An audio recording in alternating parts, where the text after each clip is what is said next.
Bonjour, on va corriger les exercices 15, 16, 17, 18, 19, page 147, le 36, page 149, et enfin le 75, page 154.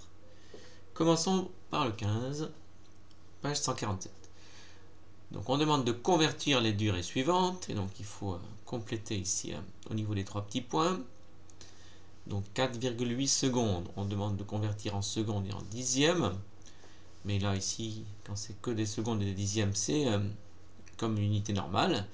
Donc ça fait 4,8, c'est 4 secondes et 8 dixièmes de seconde. Comme ça le ferait pour n'importe quelle unité classique qui est écrite avec une seule unité ici. Donc vous avez des secondes et ensuite des dixièmes de seconde. Ce serait pareil pour des mètres, etc. Ensuite, 8,7 secondes, eh bien, ça fait 87 dixièmes de seconde. Ici, sous-entendu, c'est dixièmes de seconde. Donc 87 dixièmes, parce que 8,7 c'est égal à 87 dixièmes. 24 dixièmes, de la même façon, ça fait 2,4 secondes. Passons maintenant aux ans et aux siècles. Alors un siècle, c'est 100 ans. Donc 343 ans, c'est 3 siècles et 43 ans. Les millénaires, c'est 1000 ans, comme leur nom l'indique. Millénaire, 1000 ans.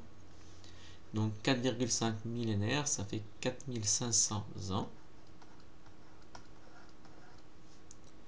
Ensuite, 3,2 siècles en ans. Un siècle, c'est 100 ans. Donc 3,2 siècles, ça fait 320 ans. Donc vous voyez, tout ça, là, jusqu'à maintenant, là, en fait, c'est des unités normales, sauf qu'on a donné un nom particulier au dixième, enfin aux centaines, on a donné le nom de siècle, aux milliers, on a donné le nom de millénaire, mais à ceci près, c'est comme une unité normale. On verra plus tard, quand il y aura l'intervention des minutes et des heures, que ce sera là vraiment différent. Mais ici, pour l'instant, c'est comme pour une unité normale et classique. Et donc ici, on veut décomposer 120 400 ans en millénaires et en siècles. Et bien ici, donc ça fait 120 millénaires, parce qu'il y a 120 paquets de 1000 et 4 siècles. De la même façon qu'on pourrait écrire que 120 400, c'est égal à 120 fois 1000, donc 120 millénaires, plus 4 centaines. Si on décompose, ça donne ça, c'est ce qu'on a fait en début d'année. Et ici, la traduction avec des unités. Alors, vous voyez, entre les ans et. Alors, c'est un peu séparé, donc ces trois ensemble, c'est avec des sous-unités de la seconde. Et ces quatre ensemble, c'est avec des sous-unités des ans. Mais à ceci près, c'est comme pour une unité normale. Alors, passons maintenant au 16. Poser et effectuer les opérations suivantes. Alors ça, c'est comme on a fait dans le cours. Alors, on y va. On va la poser. Enfin, on va les poser. Donc, on fait 4h05 plus 3h27. Bon, là, aucune difficulté. 7 et 5, 12. Je retiens 1. Donc, 32 minutes. 3 et 4, 7. Donc, petit a, 4h05 plus 3h27 égale 7h32. Petit b. Alors 15h55 moins 5h35. Alors regardons pour les minutes. 55 moins 35, 5 moins 5, 0.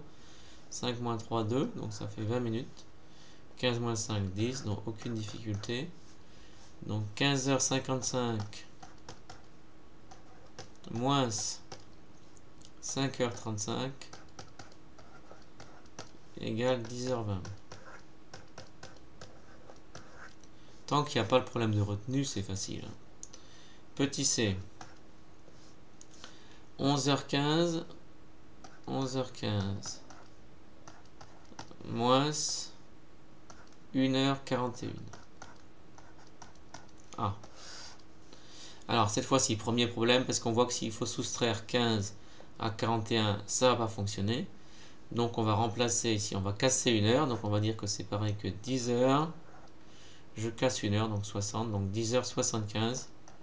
C'est pareil que 11h15, on a cassé 1 heure de 60. On l'a ajouté, donc ça fait 10h75 moins 1h41. Donc maintenant on peut faire la soustraction. 5 moins 1, 4. 7 moins 4, 3. 10 moins 1, 9.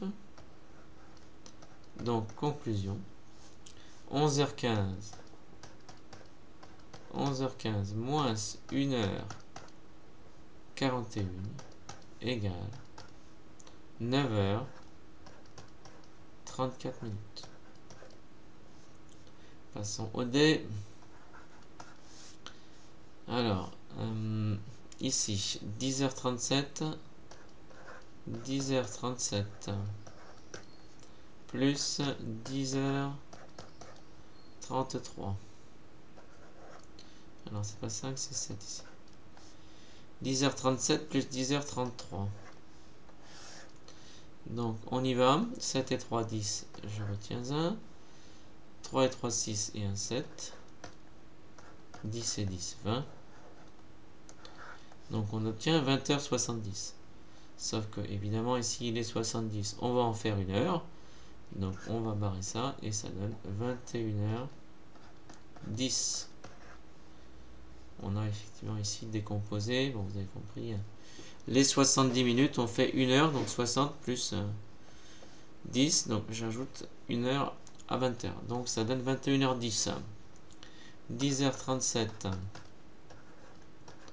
plus 10h33 égale 21h10. Passons au E. Donc 3 minutes 15 secondes 3 dixièmes plus... Alors 3 minutes... Alors ça on l'a pas encore, on l'a pas fait dans le cours. 3 minutes 15 secondes 3 dixièmes. 3 dixièmes. Plus 4 minutes 31 secondes 6 dixièmes.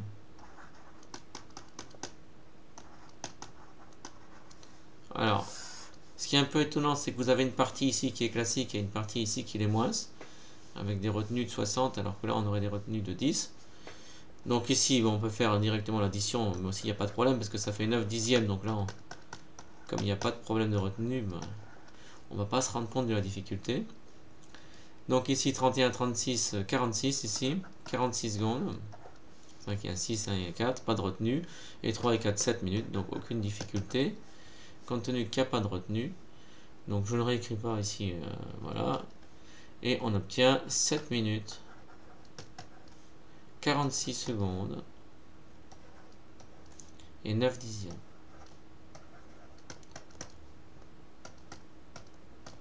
9 dixièmes, alors qu'on aurait pu aussi écrire égale 7 minutes, 46,9 secondes.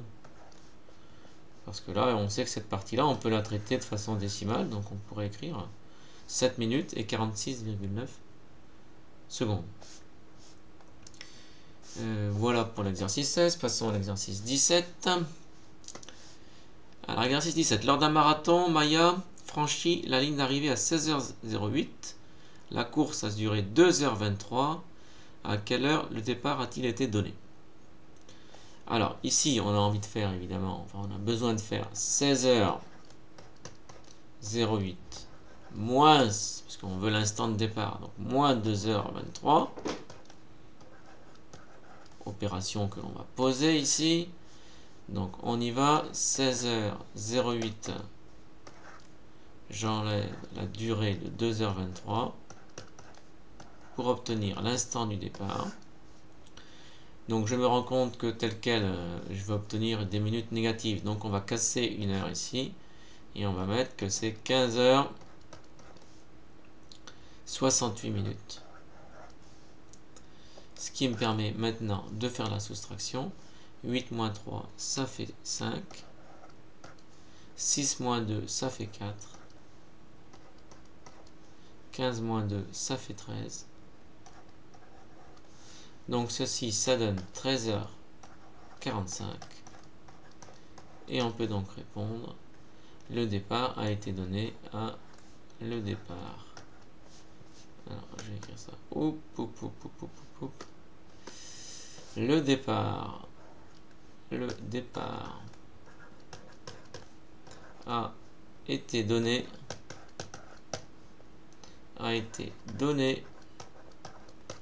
à 13h45.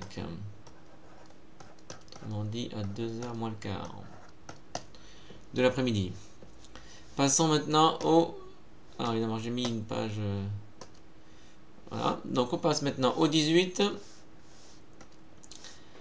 18. Lors d'un entraînement, un athlète nage 50 mètres brasse en 31 secondes 7 dixièmes, puis 50 mètres papillon en 23 secondes 9 dixièmes. En quel temps a-t-il parcouru les 100 mètres?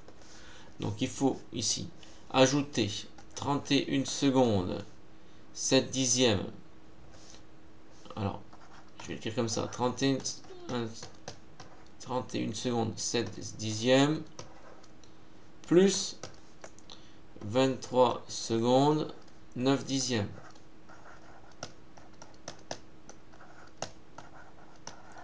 Mais en fait, c'est plus simple d'écrire que ça fait 31,7 secondes plus 23,9 secondes. Autant l'écrire comme ça va être plus facile, on a l'habitude de faire ça. Et donc, voilà. Donc on va le faire comme ça. Donc on peut le poser si on n'est pas... Si on ne veut pas le faire de tête. Donc on le pose ici.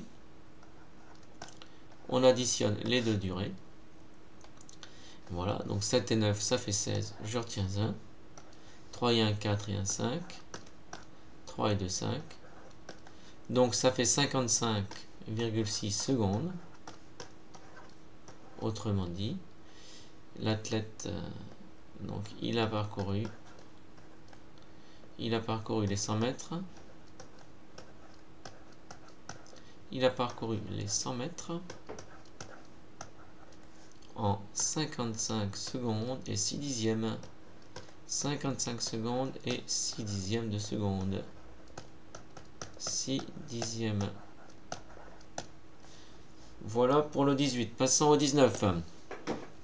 Alors 19. En 1776 fut créé le premier bateau à vapeur. Un siècle et 79 années plus tard était créé le premier sous-marin à propulsion nucléaire.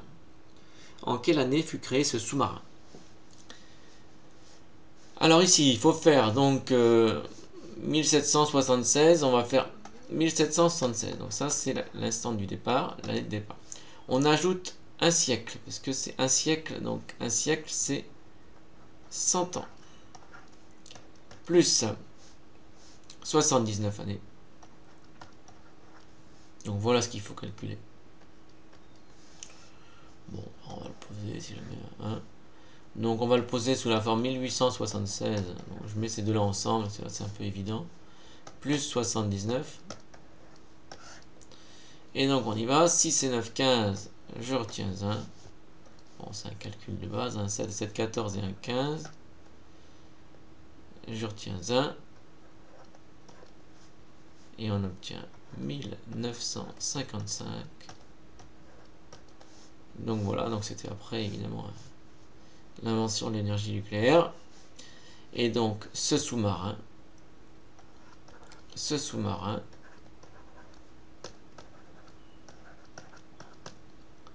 fut créé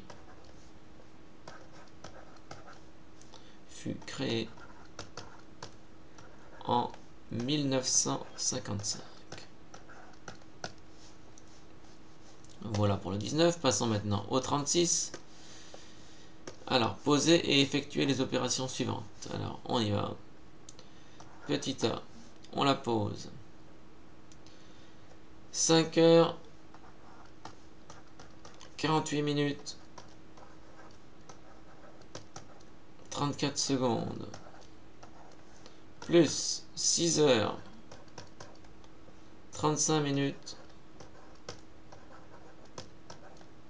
42 secondes On y va. Alors c'est un 4 ici. Donc 4 et 2, 6. 3 et 4, 7. 8 et 5, 13. Je retiens un. 4 et 3, 7 et 1, 8. 6 et 5, 11. Donc 11h83 minutes 76 secondes. Donc ensuite, on va donc convertir dans ce sens-là, bien sûr. Donc 76 secondes, on va enlever 1 minute. Donc ça fera 16 secondes. Et j'ai une retenue de 1. Donc ça fera 16 secondes, 84 minutes.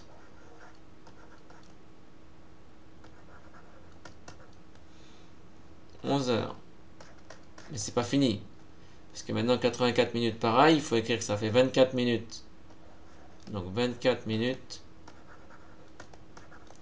16 secondes et 12 heures. Parce qu'en fait, 84 minutes, c'est 60 minutes plus 24. Donc voici ici le résultat de l'opération.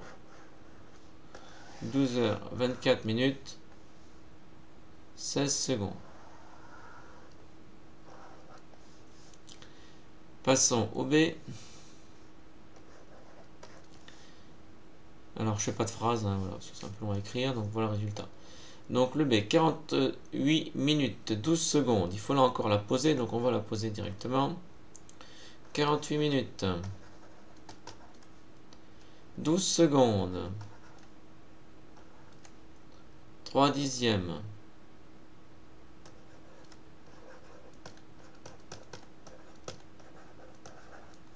Plus 10 minutes.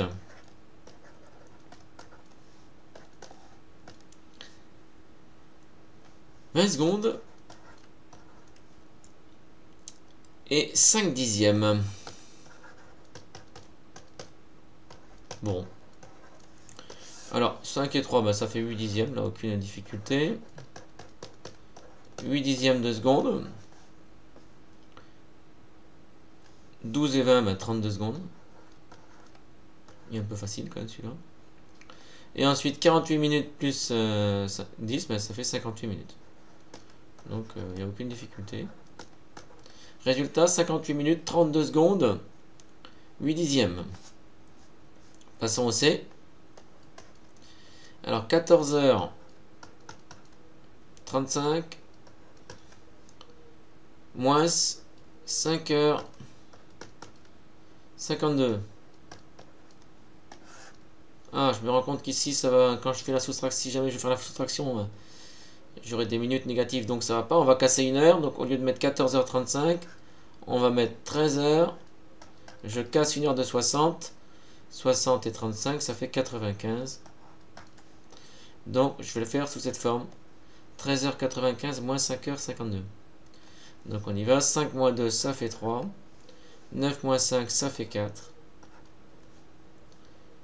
Et 13 moins 5, donc 3 moins 5, ça fait 8. Et il reste rien, quoi. Donc voilà. Donc résultat, ça fait 8h50, 8h43. Oui, c'est pas des heures, qu'est-ce que je... Si, c'est ça, j'ai rien dit. 8h43 minutes.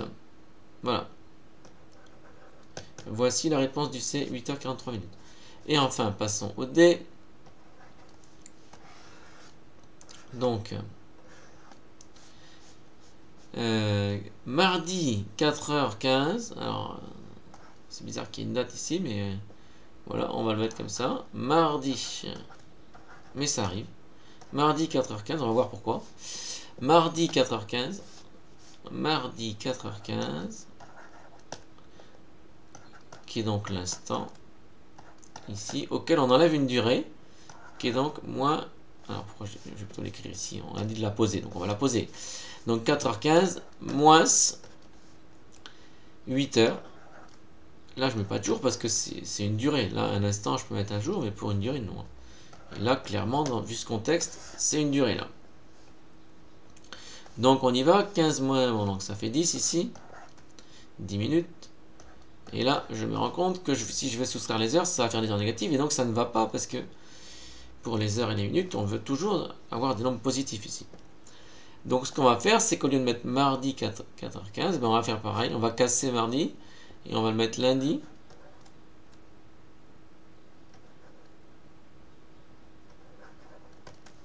Et on ajoute 24, donc ça fait lundi 24 et 4, donc 28h15. Lundi 28h15, d'un certain point de vue, c'est pareil que mardi 4h15. Et c'est sous cette forme qu'on va faire l'opération. Donc voilà, donc là on a obtenu évidemment pareil le 10. Ensuite, 28 moins 8, ben ça fait 20. Alors on obtient un lundi. Ça ne change pas. Et 28 moins 8, ça fait 20. Donc la réponse, ça fait lundi 20h10. Alors effectivement, lundi 20h10, si j'ajoute 8h05, on arrive à mardi très tôt, donc mardi 4h15. Donc réponse, lundi 20h10. Donc voici pour le 36. Passons maintenant et terminons par le plus compliqué, à savoir le 75, qui est très difficile ici. Donc, quelle heure est-il au dixième de seconde près quand la petite aiguille est entre le 12 et le 1 et qu'elle forme un angle plat avec la grande? Alors, on va faire d'abord un cercle ici. Voilà. Et ce cercle, ça va représenter l'horloge. Je vais l'agrandir. Ok. Bien. Alors donc moi, nous on veut que la situation, ce soit la petite aiguille ici. Alors je vais représenter la verticale ici. Et donc la petite aiguille aura tourné d'un certain angle ici. Entre le 1 et le 2. La grande, elle sera là-bas.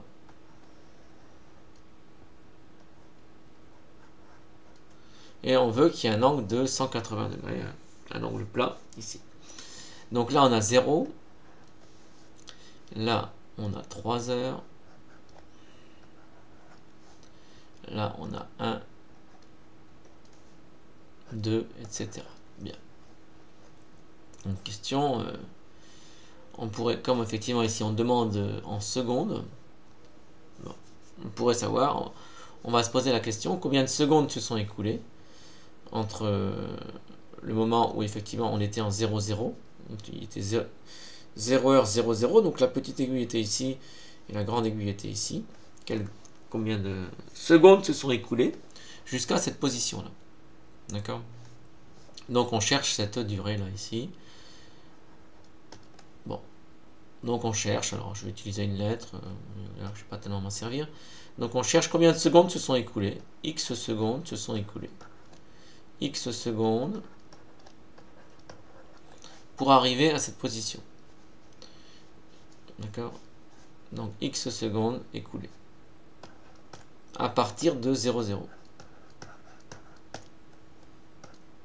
Depuis 0h, 0, 0.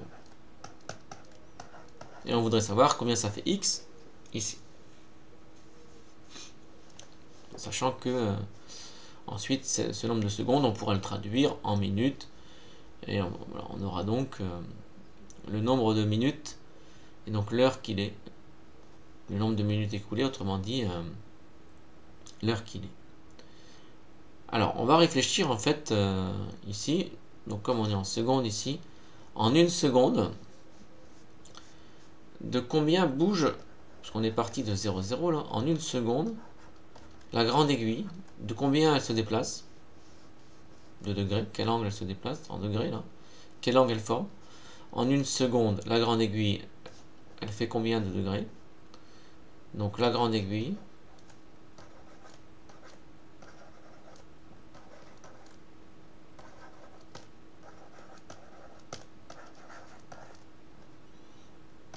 un certain nombre de degrés. Et toujours en une seconde, la petite aiguille, pareil, combien? Elle fait de degrés. Elle fait de degrés. Sachant que nous, on voudra en fait que l'écart entre les deux, quand on soustrait, parce qu'on fait, quand on fait l'angle de la grande moins l'angle de la petite, Et bien, moi, je voudrais que cet angle ici, qui sera donc la différence entre l'angle fait par la grande aiguille et l'angle fait par la petite ici, et bien, donc là, c'est l'angle fait par la grande. Vous voyez, si j'enlève ce petit bout-là, donc l'angle fait la petite, j'obtiens l'angle entre les deux. Et moi, c'est ça que je veux. Enfin, on veut que ça fasse 180 degrés. Alors, déjà, en une seconde, combien fait la grande? Alors, ce qu'on peut dire, c'est que la grande aiguille, ici, là, la grande aiguille, moi, nous, on sait que en une heure, donc en 60 minutes,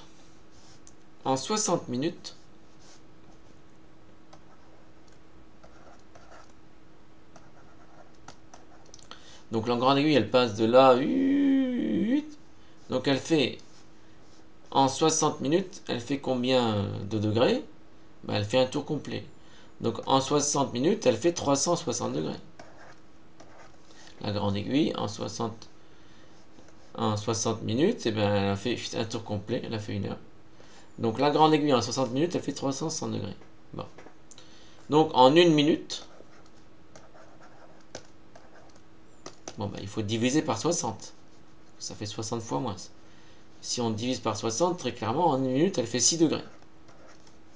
On divise ici par 60 pour savoir en une minute quel angle fait la grande aiguille. Donc en une minute, elle fait 6 degrés. Et donc en une seconde, ben, il faut diviser par 60, parce que dans une minute, il y a 60 secondes. Donc on divise encore par 60.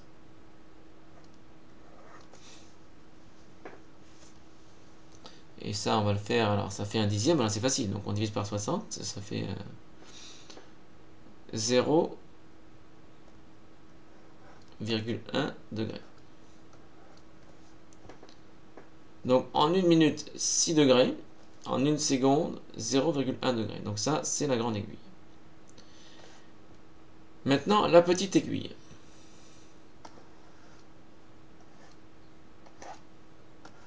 Ah, elle va moins vite, la petite aiguille. La petite aiguille.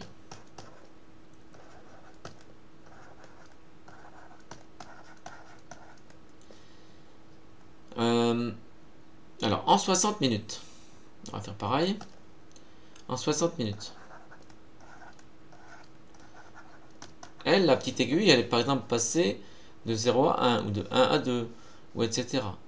Donc au niveau de l'angle qu'elle fait, donc ici, on voit qu'il faut couper, donc là c'est un angle de 45, donc là il y a 30 à chaque fois, on divise 45 par 3, il y a 90 ici, excusez-moi, donc il y a 90 ici, donc il faut diviser 90 par 3, parce qu'entre 0 et 1, quand la petite aiguille voilà, passe de 0 heure à 1 heure, il s'est écoulé 1 heure, et donc elle a parcouru cet angle ici, qui est donc l'angle de 90 degrés divisé par 3, autrement dit 30 degrés.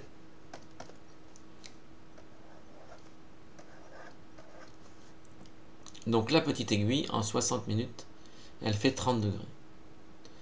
Donc on fait le même raisonnement que tout à l'heure. En 1 minute, eh bien, il faut diviser par 60. Donc elle fait 0,5 degrés. Divise par 60 ici. Et en 1 seconde, il faut diviser par 60. Alors là, ça tombe pas pile en revanche. Donc on prend une calculette. Et on va rester bien précis pour... on arrondira à la fin. Donc en 1 seconde, 0,5 divisé par 60. On obtient. Alors, 0,008 3 jusqu'à l'infini, donc je vais prendre 3. Voilà.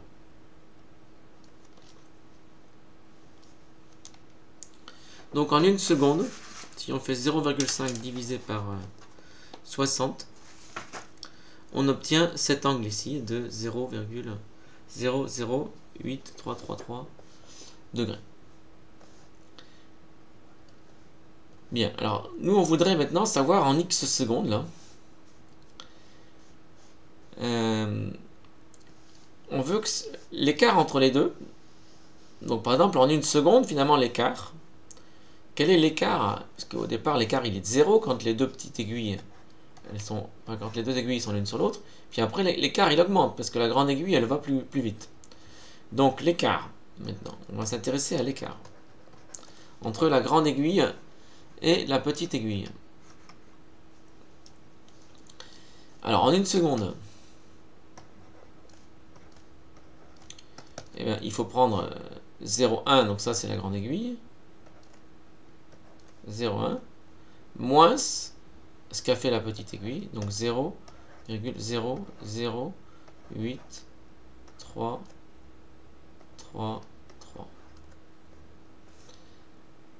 qu'on peut calculer. Donc ça me donne l'écart entre, sachant que c'est un écart qui augmente régulièrement. Donc on peut faire ce calcul. 0,1 moins 0,08333. J'exécute, j'ai pris 3, donc j'en ai mis 4 là. Je recommence parce que j'en ai mis un de plus. 0,1 moins 0,08333. Et j'obtiens 0,0 égale 0,09167 voilà, degrés. Donc ça c'est l'écart entre la grande aiguille et la petite aiguille en une seconde. D'accord? Sachant qu'au départ on était comme ça, comme la grande aiguille elle... donc juste après, vous voyez, donc la petite aiguille elle s'est dépassée un peu comme ça, mais la grande elle était comme ça. Donc ça c'est l'écart ici. Et l'écart en une seconde, il est de 0,091667 degrés. Et donc maintenant, on veut calculer, on veut que cet écart là, comme il augmente régulièrement, il aille jusqu'à faire 180. Donc on cherche un nombre tel que il faut prendre x, le nombre de secondes écoulées là, x. Quand on le multiplie par cet écart, donc par 0,091667, il faut que ça me fasse mes 180 degrés. C'est ça que je voudrais. Donc ici, il faut faire une division décimale. Donc le x ici, il va être égal. Alors c'est environ normalement, bon je mets égal parce que je ne suis pas en valeur exacte ici, mais bon, c'est déjà suffisamment compliqué comme ça. Donc je vais mettre des égales ici. Donc on va faire une division décimale, donc de 180 divisé par 0,091667. Et donc on obtient ça à la calculatrice. Donc on y va, 180 divisé par 0,91667, on obtient 1963. Donc cette fois-ci on va arrondir parce qu'on dit d'arrondir au dixième de seconde. Donc là on obtient environ 1963,6 secondes. Voilà le nombre de secondes qui s'est écoulé pour que l'écart fasse 180 degrés. Donc cet écart, on va le transformer. Alors, on va oublier pour l'instant le 0,6 secondes et on va faire maintenant une division euclidienne pour mettre en minutes secondes. Donc on fait maintenant 1963. On va le mettre en paquet de 60 pour obtenir les minutes. Donc on y va.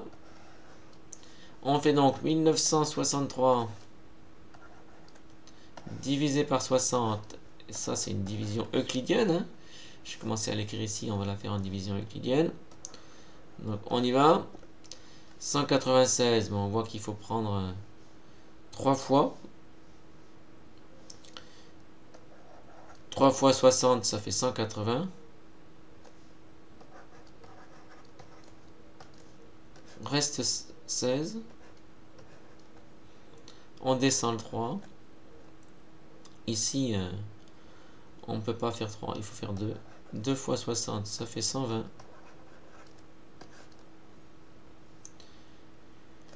Et il reste 43.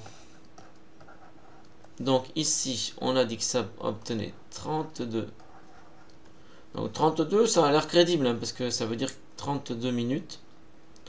Donc ça a l'air assez crédible, plus 43. Donc autrement dit, 1963,6 secondes, c'est égal à 32 minutes 43,6 secondes. Et c'est la réponse à la question qui était posée, qui était quelle heure est-il? Il est 0h, 32 minutes. Donc il est 0h, 32 minutes, 43,6 secondes.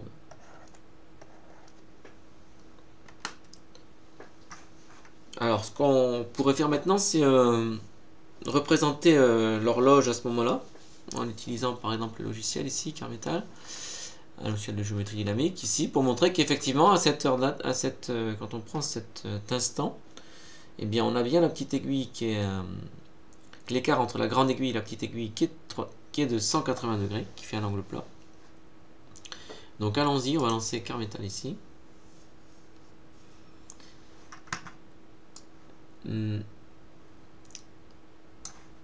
Alors, il faut que je puisse faire un cercle. Alors, on va utiliser ici le repère, la grille ici qui me permet de placer des points. Et donc, on va placer un point ici. On va lui donner comme coordonnée. On va le mettre juste ici en 4 et... Donc, on va le mettre en 0,4. Comme ça, il est pile là. Je vais un point maintenant en 0,0 au centre de l'écran. Comme dans Scratch. Voilà. Et donc, maintenant... je peux utiliser ça qui sera une verticale parfaite ici hein, pour avoir un dessin précis. Donc je fais un cercle maintenant qui représentera donc mon cadran d'horloge. Et je peux représenter un pointillé, la verticale, qui correspond donc au 0 ici.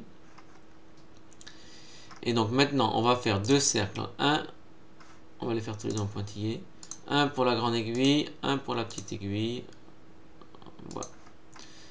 Et on va donc placer les points correspondants en utilisant l'angle de mesure donné. Alors voyons voir un peu quel angle a fait donc la grande aiguille quand il est reprenons un peu dans ici. On a dit que la grande aiguille, elle faisait en une seconde, elle faisait 0,1 degré. Donc on va prendre comme angle 1963,6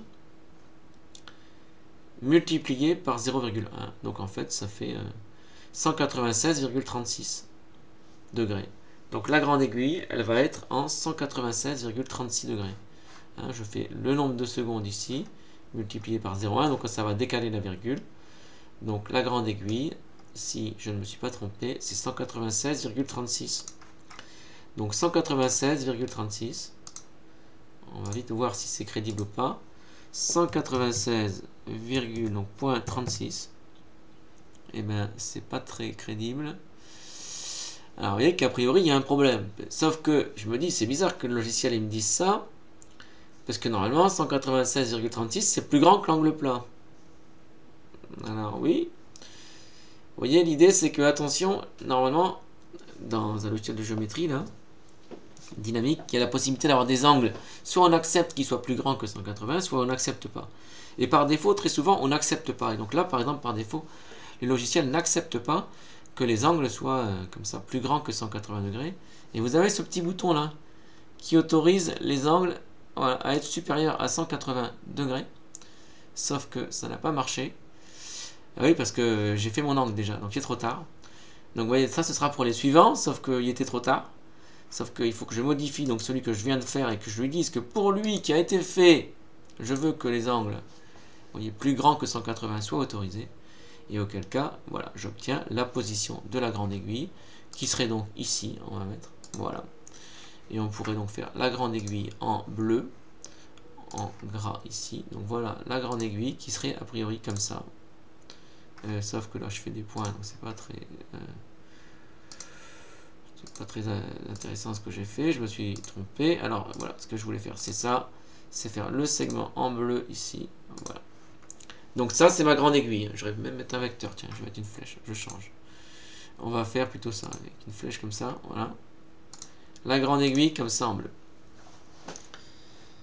Donc maintenant, on va pouvoir représenter la petite aiguille. Alors lui, on va le masquer. Voilà. Et voir si la petite aiguille, c'est bon au niveau de l'angle.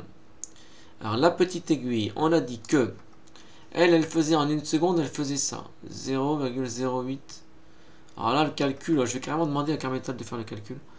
Donc j'ai dit 1963,6 parce que là, on va pas pouvoir le calculer de tête comme on l'a fait ici. Donc on pourra le faire à la calculatrice, mais je vais le faire calculer par le logiciel ici. Donc 1963,6. Donc je recommence. Je fais cette fois-ci un angle. Et donc ici, comme angle, alors sauf qu'il a accepté. Alors, moi maintenant, lui, en revanche, je voudrais pas les angles obtus, parce que oui, ça m'intéresse pas trop qu'il fasse un angle comme ça. Donc pour le suivant, j'enlève effectivement ici. L'autre, le problème va pas se poser, c'est un petit angle.